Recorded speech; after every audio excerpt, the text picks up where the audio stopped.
শ্রী শ্রী রামকৃষ্ণ কথামৃত শ্রীমকথিত দ্বিতীয় ভাগ।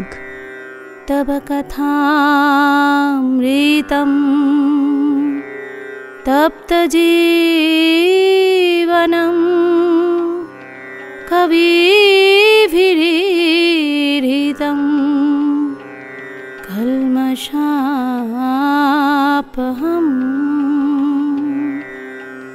শ্রবণমঙ্গলম শ্রীমদাততং ভুবি গৃহন্তি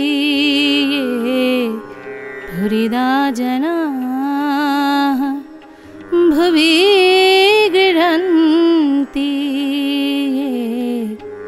ভুরিদা জনাঃ। প্রথম খণ্ড। ঠাকুর শ্রীরামকৃষ্ণ দক্ষিণেশ্বরে নরেন্দ্রাদি অন্তরঙ্গ সঙ্গে। প্রথম পরিচ্ছেদ। পূর্বকথা। শ্রীরামকৃষ্ণের প্রথম প্রেমোন্মাদ কথা 1858। ভক্ত কৃষ্ণকিশোর, এঁড়েদার সাধু, হলধারী, যতীন্দ্র, জয়মুখুজ্জে, রাসমণি।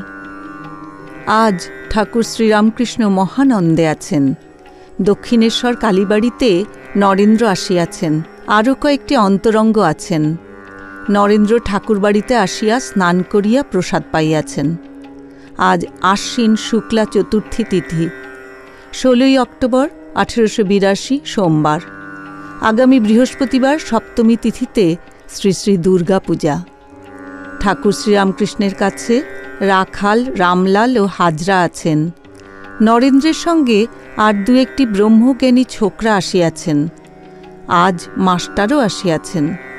নরেন্দ্র ঠাকুরের কাছেই আহার করিলেন। আহারান্তে ঠাকুর শ্রীরামকৃষ্ণ তাহার ঘরের মেঝেতে বিছানা করিয়া দিতে বলিলেন। নরেন্দ্রাদি ভক্তেরা, বিশেষত নরেন্দ্র, বিশ্রাম করিবেন। মাদুরের উপর লেপ ও বালিশ পাতা হইয়াছে। ঠাকুরও বালকের ন্যায় নরেন্দ্রের কাছে বিছানায় বসিলেন। ভক্তদের সহিত, বিশেষত নরেন্দ্রের সহিত, নরেন্দ্রের দিকে মুখ করিয়া হাসি মুখে মহা আনন্দে কথা কহিতেছেন। নিজের অবস্থা, নিজের চরিত্র গল্পচ্ছলে বলিতেছেন।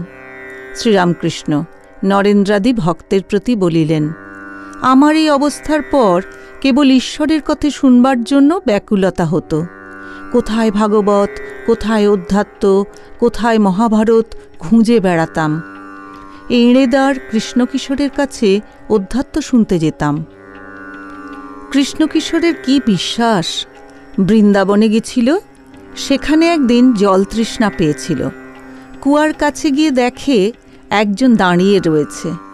জিজ্ঞাসা করাতে সে বললে, আমি নীচ জাতি, আপনি ব্রাহ্মণ, কেমন করে আপনার জল তুলে দেব? কৃষ্ণকিশোর বললে, তুই বল শিব, শিব শিব বললেই তুই শুদ্ধ হয়ে যাবি। সে শিব শিব বলে জল তুলে দিলে। অমন আচারী ব্রাহ্মণ সেই জল খেলে। কি বিশ্বাস! এঁড়েদার ঘাটে একটি সাধু এসেছিল। আমরা একদিন দেখতে যাব ভাবলুম। আমি কালীবাড়িতে হলধারীকে বললাম, কৃষ্ণকিশোর আর আমি সাধু দেখতে যাব, তুমি যাবে? হলধারী বললে, একটা মাটির খাঁচা দেখতে গিয়ে কি হবে? হলধারী গীতা বেদান্ত পড়ে কিনা, তাই সাধুকে বললে মাটির খাঁচা। কৃষ্ণকিশোরকে গিয়ে আমি ওই কথা বললাম। সে মহা রেগে গেল আর বললে, কি হলধারী এমন কথা বলেছে? যে ঈশ্বর চিন্তা করে, রাম চিন্তা করে, আর সেই জন্য সর্বত্যাগ করেছে, তার দেহ মাটির খাঁচা? সে জানে না যে ভক্তের দেহ চিন্ময়? এত রাগ, কালীবাড়িতে ফুল তুলতে আসতো, হলধারীর সঙ্গে দেখা হলে মুখ ফিরিয়ে নিত, কথা কইবে না। আমার বলেছিল, পৈতেটা ফেললে কেন? যখন আমার এই অবস্থা হলো, তখন আশ্বিনের ঝড়ের মতো একটা কি এসে কোথায় কি উড়িয়ে লয়ে গেল। আগেকার চিহ্ন কিছুই রইল না। হুঁশ নাই, কাপড় পরে যাচ্ছে, তা পইতে থাকবে কেমন করে? আমি বললাম, তোমার একবার উন্মাদ হয়, তাহলে তুমি বোঝো। তাই হলো। তার নিজেরই উন্মাদ হল। তখন সে কেবল ওং ওং বলতো আর এক ঘরে চুপ করে বসে থাকত।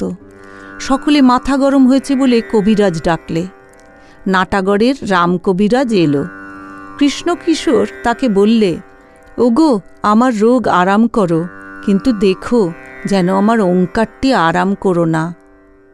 সকলের হাস্য। একদিন গিয়ে দেখি বসে ভাবছে। জিজ্ঞাসা করলাম, কি হয়েছে? বললে, ট্যাক্সওয়ালারা এসেছিল, তাই ভাবছি।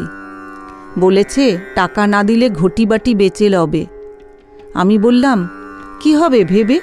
না হয় ঘটিবাটি লয়ে যাবে। যদি বেঁধে লয়ে যায়, তোমাকে তো লয়ে যেতে পারবে না।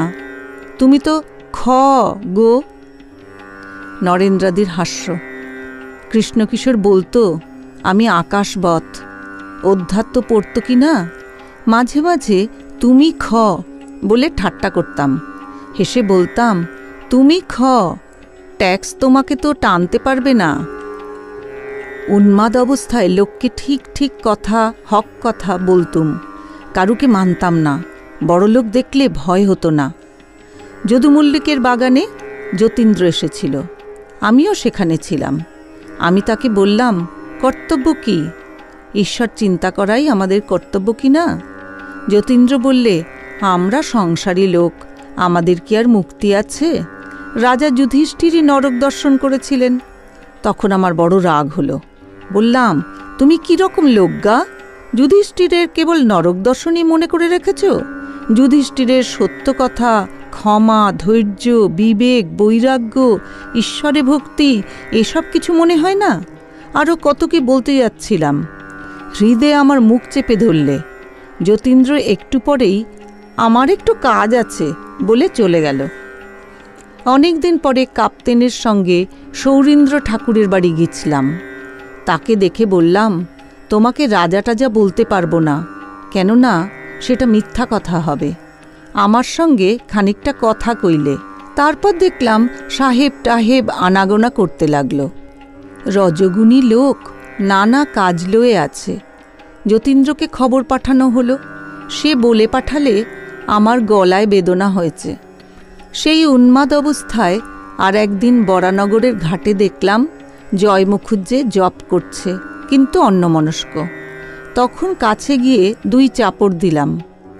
একদিন রাসমণি ঠাকুরবাড়িতে এসেছে, কালীঘরে এলো। পূজার সময় আসতো আর 2-1টা গান গাইতে বলতো। গান গাচ্ছি, দেখি যে অন্যমনস্ক হয়ে ফুল বাঁধছে। অমনি 2 চাপড়। তখন ব্যস্ত সমস্ত হয়ে হাত জোর করে রইল। হলধারীকে বললাম, দাদা, এ কি স্বভাব হলো? কি উপায় করি? তখন মাকে ডাকতে ডাকতে ও স্বভাব গেল। মথুরের সঙ্গে তীর্থ 1868। কাশীতে বিষয় কথা শ্রবণে ঠাকুরের রোদন। ওই অবস্থায় ঈশ্বর কথা বই আর কিছু ভালো লাগে না। বিষয়ের কথা হচ্ছে শুনলে বসে বসে কাঁদতাম। মথুরবাবু যখন সঙ্গে করে তীর্থে লয়ে গেল, তখন কাশীতে রাজাবাবুর বাড়িতে কয়েকদিন আমরা ছিলাম। মথুরবাবুর সঙ্গে বৈঠকখানায় বসে আছি, রাজাবাবুরাও বসে আছে। দেখি তারা বিষয়ের কথা কইছে, এত টাকা লোকসান হয়েছে, এইসব কথা। আমি কাঁদতে লাগলাম। মা, কোথায় আনলে? আমি যে রাসমণির মন্দিরে খুব ভালো ছিলাম, তীর্থ করতে এসেও সেই কামিনী কাঞ্চনের কথা। কিন্তু দক্ষিণেশ্বরে তো বিষয়ের কথা শুনতে হয় নাই। ঠাকুর ভক্তদের, বিশেষত নরেন্দ্রকে একটু বিশ্রাম করিতে বলিলেন। নিজেও ছোট খাটটিতে একটু বিশ্রাম করিতে গেলেন।